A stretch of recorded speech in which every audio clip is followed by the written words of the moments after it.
Olá amigos, tudo bem com vocês? Quero saber se tem alguém aí acompanhando, se você está vendo a imagem direitinho, se o áudio está saindo bem. Dê-me um retorno para eu saber se tem alguém aí assistindo, para nós juntos aí voltarmos ao nosso estudo bíblico. Eu fiquei aí umas semanas, dei uma interrompida em algumas semanas o nosso estudo bíblico sobre a Trindade. Não deveria ter dado essa interrompida, mas eu estava precisando de um tempo a mais para preparar um material, porque eu vou dar um material de presente para vocês, né? Depois eu vou falar sobre isso. Vou dar para você o guia de estudo, né, gratuitamente, para você ter os textos bíblicos, você poder estudar, passar para as pessoas, poder ensinar as pessoas, né? Se alguém estiver me assistindo, comente aqui para eu saber se você está acompanhando. Fale um pouquinho também para mim da imagem, se está tudo ok. Já recebi um retorno aqui do Nelson Vaziuk, o amigo, diz que está tudo ok. Vamos então, amigos, começar o nosso estudo sobre a Trindade. E eu gostaria de começar esse estudo fazendo uma oração com vocês, né? Eu creio que nós temos coisas legais aqui para aprendermos juntos, e eu queria fazer uma oração com vocês antes de continuarmos estudando sobre a doutrina bíblica da Trindade. Tá bom? Então, feche os seus olhos, vamos fazer uma oração para iniciarmos nosso estudo. Depois eu vou falar alguma coisa a mais sobre o nosso estudo bíblico. Nosso Criador, apesar de falhos e pecadores, agora queremos pedir que o Divino Espírito ilumine a nossa mente para compreendermos as suas verdades, especialmente aquilo que o Senhor nos revelou a seu respeito. Pedimos a sua graça neste momento, em nome de Jesus. Amém. Bom, vamos então, amigos, para o nosso estudo sobre a Trindade. Antes eu quero dizer para você o seguinte: talvez você tenha perdido as primeiras duas lições, porque eu fiquei um tempo aí, dei um intervalo muito grande entre uma lição e outra, mas não se preocupe. Isso está no meu canal no YouTube, Leandro Quadros NT, e eu vou disponibilizar para você uma página na internet onde você vai poder baixar todos os slides. Eu criei um e-book, fiz uns slides, transformei num e-book para você ter todos esses textos bíblicos. Então vai ser o meu presente para você. Além de eu fazer essa transmissão, eu quero dar um conteúdo de qualidade para que você tenha um conteúdo escrito para você estudar, para você meditar, para você dar estudos bíblicos, para você pregar na sua igreja, fazer algum sermão a partir dali. Então, com certeza vai ser útil para você esse material. Tá? A partir de amanhã, eu já vou dar a você informação de como que você pode, qual é o site que você pode acessar para fazer o download e baixar gratuitamente. Tá bom? Recapitulando brevemente, nós estudamos até agora, vimos as seguintes questões. Nós respondemos a pergunta número 1. Quantos deuses há? Quais são os atributos de Deus? Como o único Deus é apresentado nas Escrituras? Vimos que Deus é um em essência, mas é apresentado como sendo três pessoas que compõem a divindade. E eu gostaria agora de continuar vendo alguns outros conceitos com você. Nós estudamos sobre Jesus Cristo, né, também. Vimos que a Bíblia nos apresenta um grupo de evidências a favor da divindade de Cristo. E o primeiro grupo, e nós lemos vários textos, Cristo é relacionado com Jeová, Cristo é igual a Deus, Cristo é identificado com Deus Messias, Cristo aceitou a adoração, Cristo demonstrou ter igualdade com Deus, orações são feitas em nome de Jesus e Jesus afirmou ser Deus pelo uso que fez de parábolas do Antigo Testamento, parábolas que tinham descrições feitas apenas ao Deus do Antigo Testamento. Então, vimos 7 evidências a favor da divindade de Cristo. Agora vamos estudar na lição de hoje sobre o Espírito Santo. Pegue a sua Bíblia e vamos ver o que a Bíblia diz sobre o Espírito Santo. Essa é a 5ª pergunta do nosso estudo bíblico. Bom, primeiramente, a Bíblia diz que o Espírito Santo possui nomes de Deus. Vamos ver o primeiro texto? Atos capítulo 5, versos 3 e 4. Vamos folhear aqui a nossa Bíblia. Atos capítulo 5, versos 3 e 4. Diz o seguinte: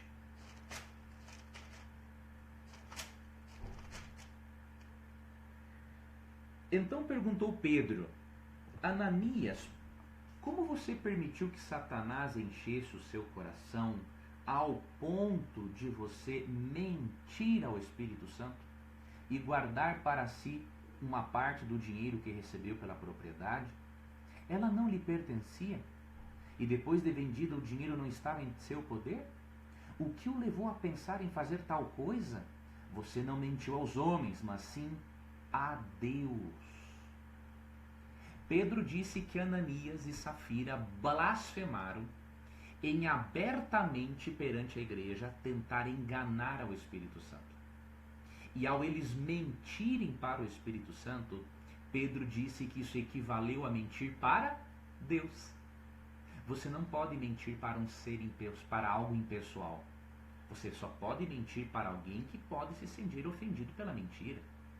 Você só pode mentir para alguém que pode se relacionar com outro alguém e sentir a gravidade da mentira. Então, mentir ao Espírito Santo equivale a mentir para Deus, e por isso o Espírito Santo é chamado de Deus.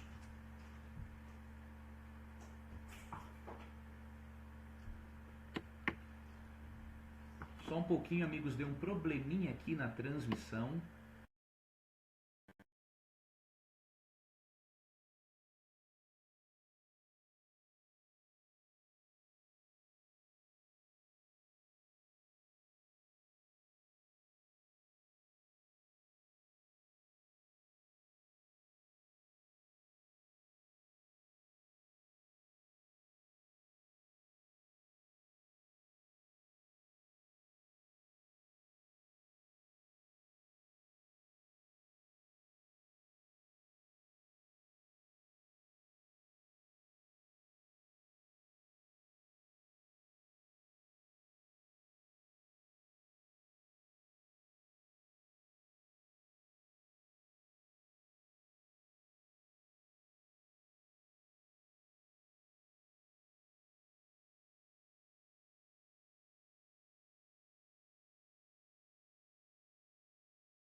Pessoal, dê-me um retorno se a transmissão voltou. Desculpem, teve uma queda de energia. Só dê-me um retorno para eu saber aqui se a transmissão já está normal, se voltou novamente. Fico chateado por isso, desculpem, mas teve uma queda de energia mesmo. Vamos ver se alguém aqui me retorna para eu saber se já voltou a transmissão, tá? Pelo que eu estou percebendo aqui, está tudo normal, apesar da queda de energia. Só vou esperar um retorno de alguém. Alguém pode me informar, por favor, se vocês estão conseguindo ver novamente? Não vamos deixar que as circunstâncias ruins nos atrapalhem de estudarmos a Bíblia. Vamos continuar aqui o nosso estudo bíblico, né? E com certeza Deus vai recompensar aqui os nossos esforços, né? Vamos então dar sequência. Eu estava argumentando antes que Atos 5, 13 e 4 chama o Espírito Santo de Deus, porque mentir ao Espírito é mentir para Deus. E eu expliquei que nós não podemos mentir para algo impessoal. Eu só posso mentir para alguém que tem sentimentos e pode sentir-se ofendido pela mentira. Então esse é o primeiro texto que mostra que o Espírito Santo tem nomes de Deus. Quer ver um outro texto importante? Aqui, 1 Coríntios, capítulo 3, verso 16, é um outro texto interessante. Diz assim: Vocês não sabem que são santuário de Deus e que o Espírito de Deus habita em vocês? Veja, o texto fala que nós somos santuários de Deus e que o Espírito de Deus habita em nós. Então é lógica a conclusão. O Espírito Santo é chamado de Deus, porque o nosso corpo é santuário de Deus, Deus habita em nós na pessoa do Espírito Santo. Então esse é um outro texto que mostra que o Espírito Santo tem nomes de Deus. Outro texto que nós podemos utilizar, existem outros que eu não vou ler agora, porque você vai ter isso no documento, no guia de estudos que eu vou disponibilizar para você de presente, tá bom? Hebreus 9,14 diz o seguinte: quanto mais o sangue de Cristo, que pelo Espírito eterno se ofereceu de forma imaculada a Deus, purificará nossa consciência de atos que levam à morte, para que sirvamos ao Deus vivo. Então o Espírito Santo, além de estar relacionado aqui com Deus, é dito que ele é eterno, mostrando que o Espírito Santo tem um atributo divino que só um ser divino poderia ter, obviamente. Tá? Então a primeira coisa que a Bíblia ensina sobre o Espírito Santo é que ele tem nomes de Deus. A segunda coisa, a Bíblia ensina que o Espírito Santo também tem atributos de Deus. Vamos ver alguns desses atributos? O primeiro deles, vida em si mesmo. 1 Timóteo 6, 15 a 16 diz que Deus é o único que possui imortalidade e vida em si mesmo, porque Deus é o autor e doador da vida. E perceba o que Romanos 8, verso 2 diz a respeito do Espírito Santo. Porque por meio de Cristo Jesus, a lei do Espírito de vida me libertou da lei do pecado e da morte. Diz que o Espírito de Deus é o Espírito de vida, ou seja, ele tem vida em si mesmo e pode dar vida. Então, primeiro atributo do Espírito Santo, vida em si mesmo. Segundo atributo, verdade absoluta. Em João 16,13, Cristo disse que o Espírito nos guiaria a toda a verdade. Se ele tem verdade absoluta, ele é Deus, porque somente Deus é verdadeiramente absoluto. Outro atributo do Espírito Santo, amor absoluto. Isso está em Romanos 15, verso 30. Né? Ali em Romanos 15, verso 30, é dito o seguinte: recomendo-lhes, irmãos, por nosso Senhor Jesus Cristo e pelo amor do Espírito, que se unam a mim em minha luta, orando a Deus em meu favor. Veja, 3 pessoas mencionadas claramente: Jesus, o amor do Espírito e a oração a Deus. Ou seja, 1 João 4, 8 e 16 diz que Deus é amor. E aqui fala do amor do Espírito e relaciona o Espírito às outras 2 pessoas da divindade, mostrando que o Espírito Santo é Deus e é um Deus que possui amor absoluto. Esse é outro atributo dele. Outro atributo do Espírito é a santidade. Efésios 4, 30 e 31 diz que o Espírito é, óbvio, santo. Pelo seu nome percebemos, Espírito Santo. Somente Deus pode ter santidade absoluta. Outro atributo do Espírito é a eternidade. Hebreus 9, 14, um texto que eu li, diz ali que pelo Espírito eterno, Cristo se ofereceu a si mesmo a Deus. Ou seja, eternidade é um outro atributo de um ser divino. Outro atributo do Espírito é a onipresença, ou seja, o Espírito Santo está presente em todos os lugares.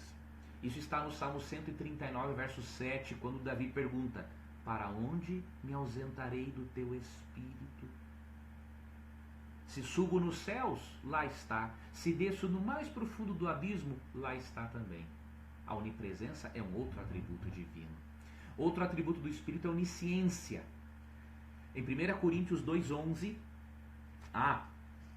esse aqui é um texto fantástico, né, que mostra claramente a onisciência do Espírito Santo. O texto diz: porque quem conhece os pensamentos do homem a não ser o Espírito do homem que nele está? Da mesma forma, ninguém conhece os pensamentos de Deus a não ser o Espírito de Deus. Alguns leem esse texto e tentam antropomorfizar a Deus, ou seja, dar a Deus uma característica humana. Eles alegam assim: bom, se o ser humano tem um espírito e Deus tem um espírito, a Bíblia só está dizendo que Deus tem um espírito e não que o espírito é um ser à parte de Deus. Só que isso aí é até blasfemo. Você não pode comparar Deus com a natureza humana. Paulo está fazendo aqui um jogo de palavras para ilustrar a seguinte verdade. Assim como somente a própria mente do ser humano pode saber o que ele pensa, só o Espírito Santo pode saber o que Deus pensa.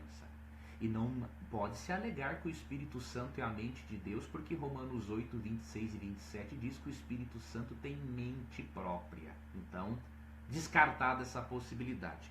Então, se o Espírito Santo conhece o que Deus Pai pensa e o que Jesus pensa, é óbvio, o Espírito Santo é onisciente. E o outro atributo que o Espírito Santo possui, atributo divino, onipotência.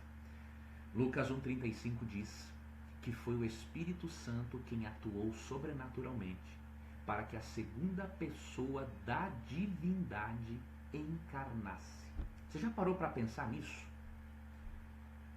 Só um ser divino com todo o poder poderia fazer com que outra pessoa divina encarnasse.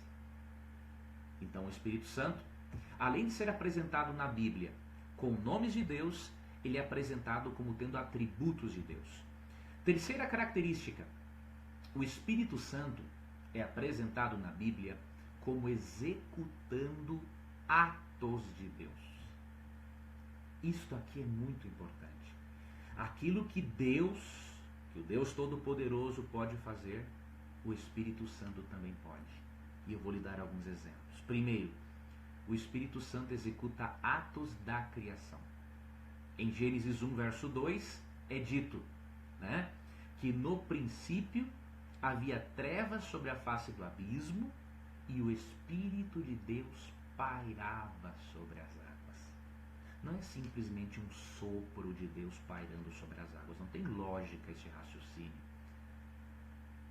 O Espírito Santo estava pairando sobre as águas, naquele caos que é o nosso planeta. De uma forma vibrante e protetora, ele pairava para cuidar da vida que ele haveria de criar juntamente com Deus Pai e juntamente com Deus Filho.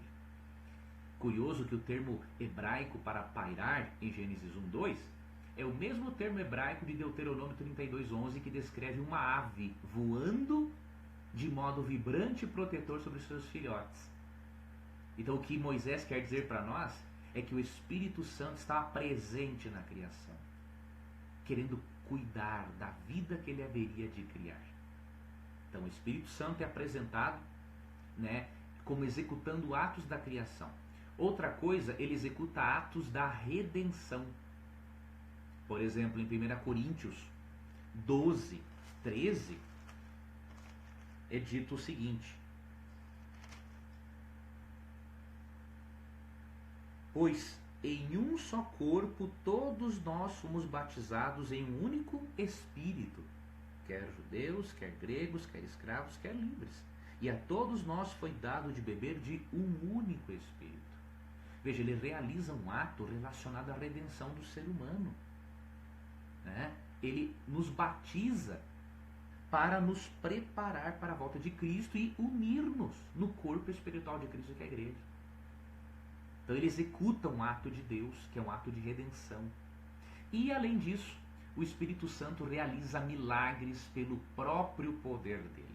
Entre os textos que eu vou disponibilizar para você no guia de estudos, eu não vou ler todos agora, eu vou ler para você Hebreus 2, verso 4, que diz assim: Deus também deu testemunho dela por meio de sinais, maravilhas, diversos milagres e dons do Espírito Santo, distribuídos de acordo com a sua vontade.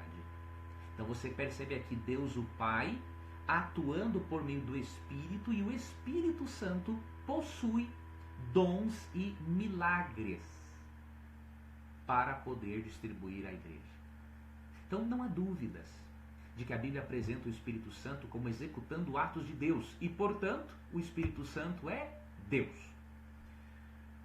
Outro detalhe importante: a Bíblia ensina que o Espírito Santo se associa com Deus nas bênçãos e fórmulas batismais.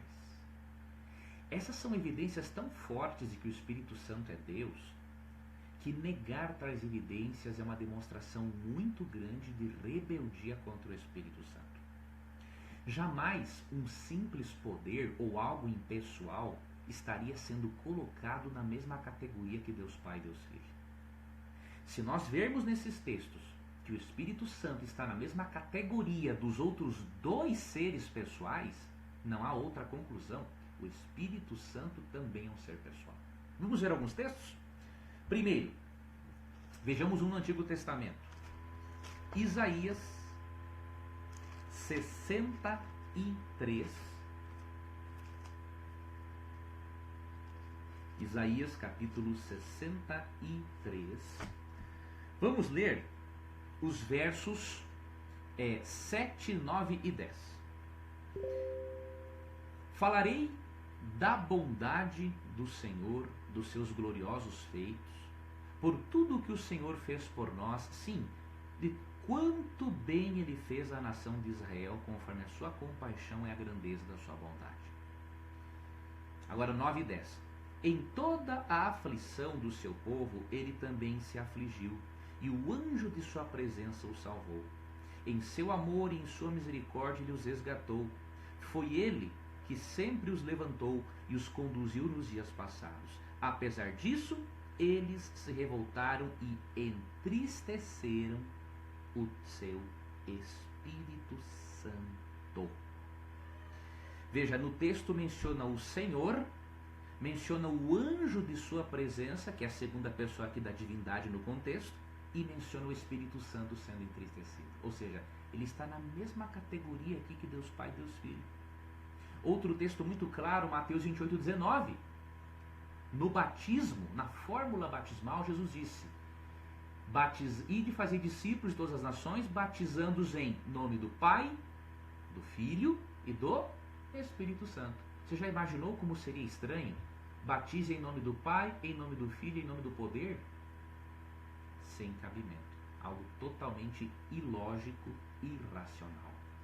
Ser batizado em nome da Trindade significa que agora você é jurisdição dos três maiores poderes do universo. E eu relembro a você e informo a você, se está vendo pela primeira vez o nosso estudo, que eu expliquei num dos estudos que a Trindade bíblica nada tem a ver com o politeísmo.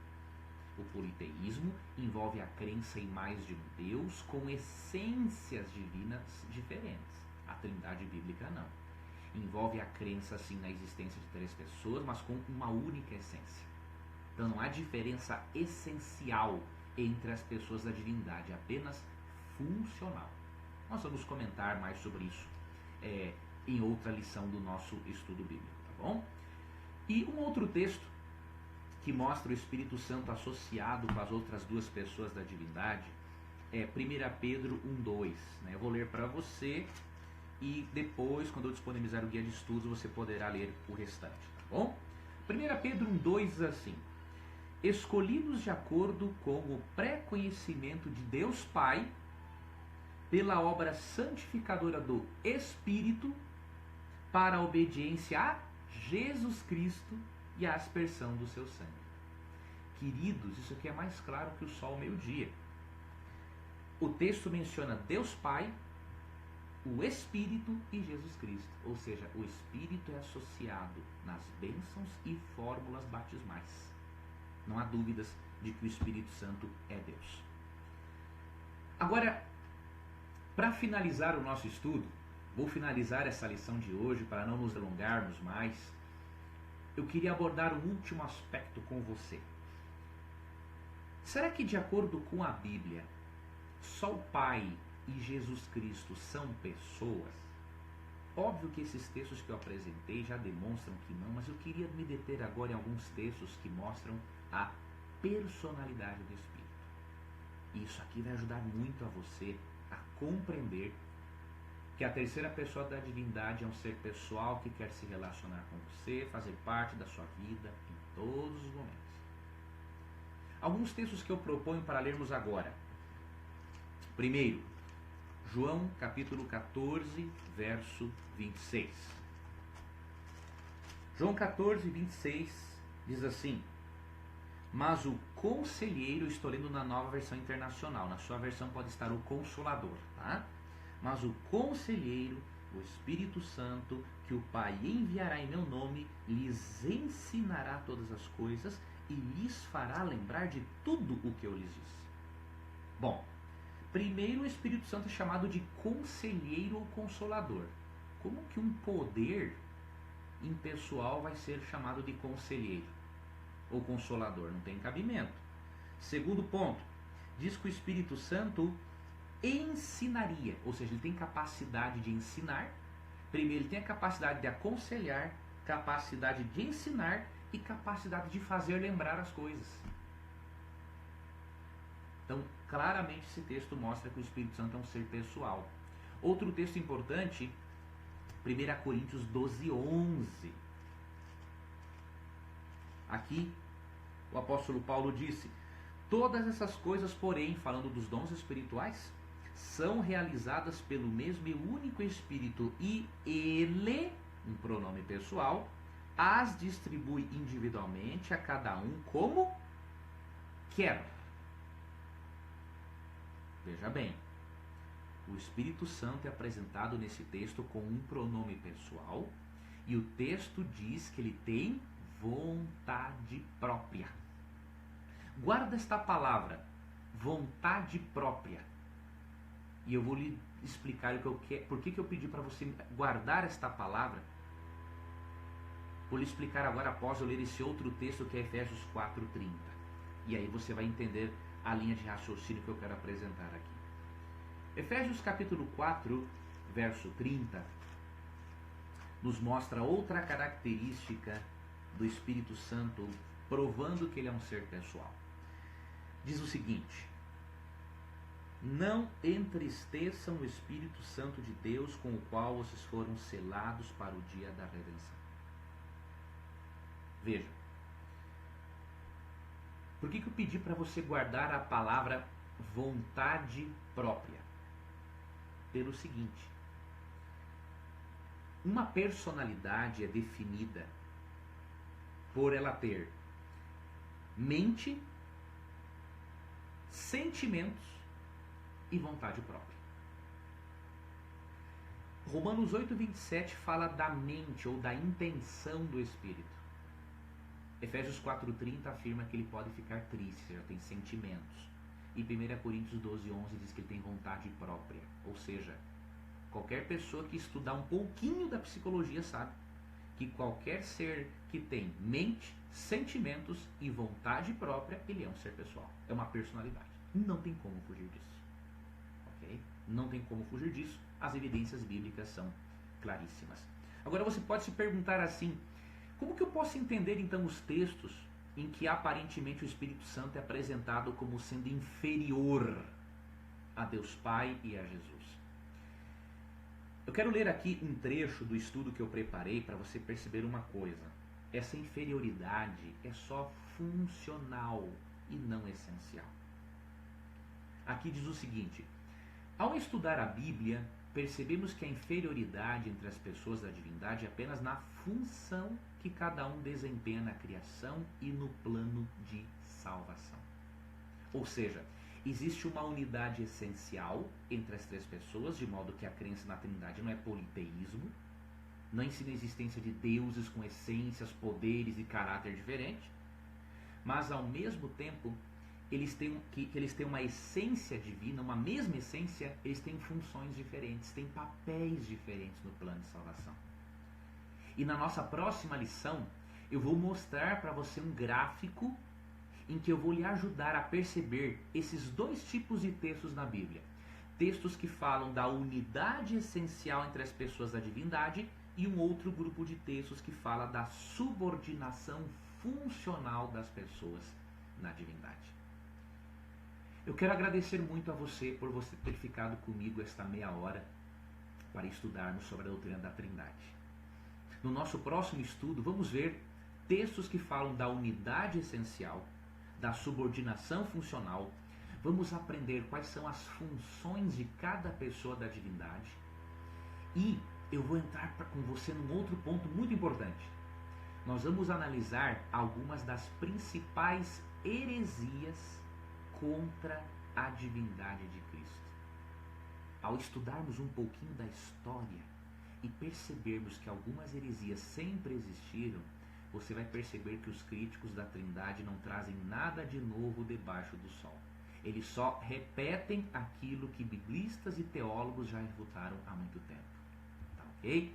Vou aguardar você então para o próximo estudo e quero lhe recordar que nós vamos postar para você amanhã no Face e também no meu blog o link do lugar onde você poderá acessar para baixar como um presente meu para você todo o guia de estudos. Né? Ficou aí mais de 30, quase 40 slides que eu converti no arquivo PDF para você imprimir, estudar, dar para as pessoas, usar da forma que você quiser. Outra coisa, não deixe de curtir a minha página no Facebook. Quanto mais vocês curtirem, mais nós vamos chamar a atenção das pessoas para elas estudarem a Bíblia conosco. Não deixe de acessar o blog leandroquadros.com.br, porque ali estamos postando sempre artigos novos, matérias novas. E lembre-se, para mim vai ser sempre uma honra estudar a Bíblia com você. Sou um pecador como você, sou limitado, mas Deus me deu a graça de poder ensinar as Escrituras. Eu espero fazer isso até o dia em que Ele o quiser, até o dia em que Ele permitir, de modo que juntos nos preparemos para a volta de Cristo. Que a graça de Jesus, o amor de Deus e a comunhão do Espírito Santo sejam com você. Você me daria autorização de fazer uma oração contigo para finalizarmos o estudo? Então, se você puder agora e se quiser, feche os seus olhos e vamos orar. Criador, obrigado por nos mostrar que o Espírito Santo não é simplesmente uma força impessoal, nenhum poder que emana de Deus. É muito mais do que isso. O Espírito Santo é o nosso conselheiro, é o outro consolador, é a pessoa da divindade que faz-nos sentir a necessidade de Jesus e a necessidade de nos voltarmos para Ti. E por isso, Espírito Santo, oramos a Ti neste momento, pedindo a Sua direção, a Sua ajuda, e oramos a Ti, Jesus, pedindo o Seu perdão pelos nossos pecados. Em nome de Jesus. Amém. Muito obrigado. Depois eu vou interagir um pouquinho com vocês ali no Face para eu ver como é que vocês responderam essa transmissão.